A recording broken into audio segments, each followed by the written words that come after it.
Hello, mag-unbox tayo ngayon ng dashcam. Yan, Ecam A105.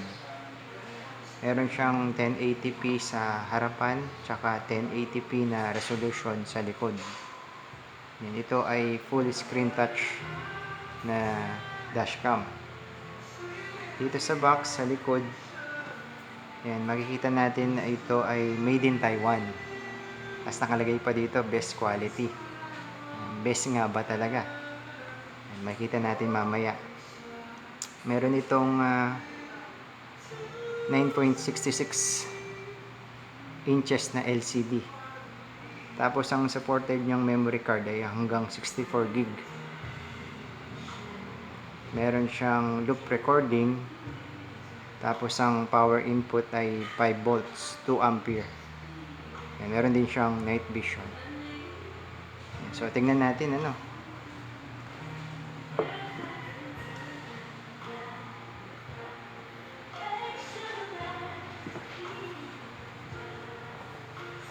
Yan.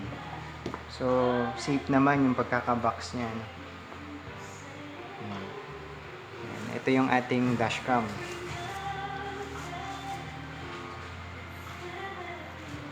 Medyo mabigat siya ano, compare sa ibang mga dashcam.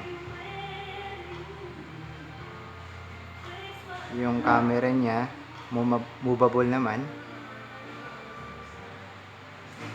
Ano ba yung kasama niya dito sa box? Tignan natin. So ang kasama dito sa box ay camera sa likod. And may kasama ng mga screw. Tapos kasama na rin yung mahabang wire ng camera sa likod. Yamang yung ito ilalagay sa likod, kaya mahaba na yung wire na nakalagay dito, ano. Hindi naman mahirap ilagay ito. Karaniwan nang nilalagay ito sa ceiling ng sasakyan. Na isinisingit nila ito sa gilid ng ceiling. Ayan. Tapos kasama niya itong power adapter. Ayan, na inilalagay sa cigarette port ng ating sasakyan. Kaya din yung dalawang strap, rubber strap. Ayan, nilalagay dito sa clip na ito pag i-attach na natin ito sa center mirror ng ating sasakyan. Ayan, dalawa ano, yung nakalagay na rubber strap.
i-adjust na pababa tsaka pataas yung camera na nasa likuran.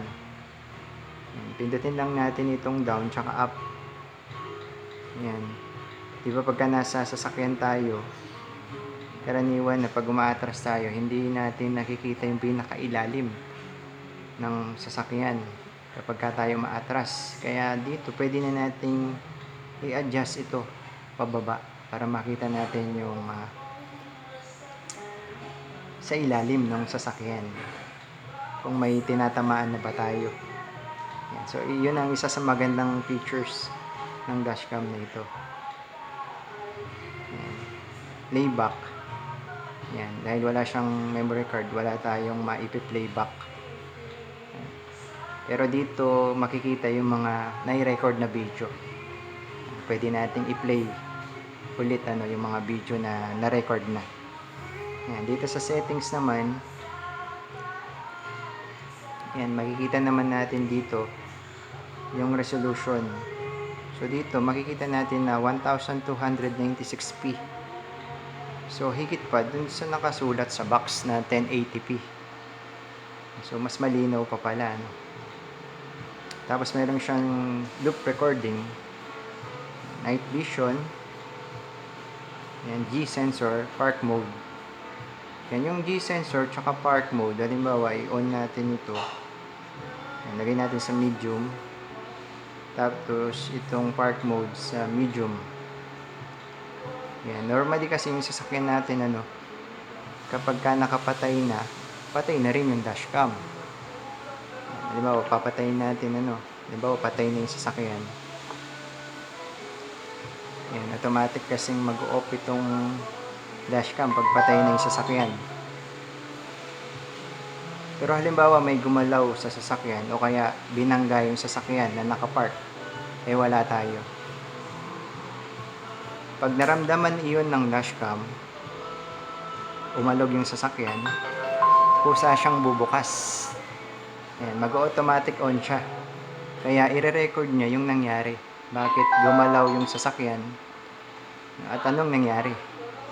So makikita natin kung anong nangyari. May playback natin. So namatay kasi low bat. Kaya yun lang ang ganda nito na isa pang features niya. Kasi meron siyang battery. Nagre-record siya kahit patay na yung sasakyan. Ayan. So, pwede nating i-playback yung nangyari.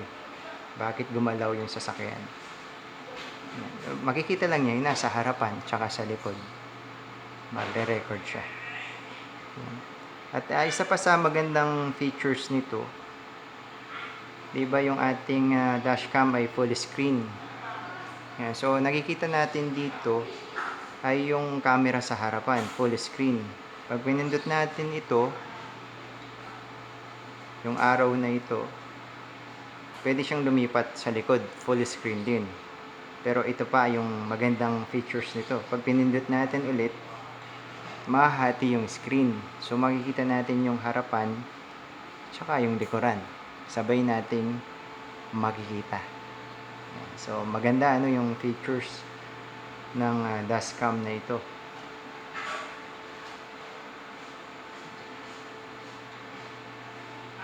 So medyo mabigat lang itong dashcam na ito.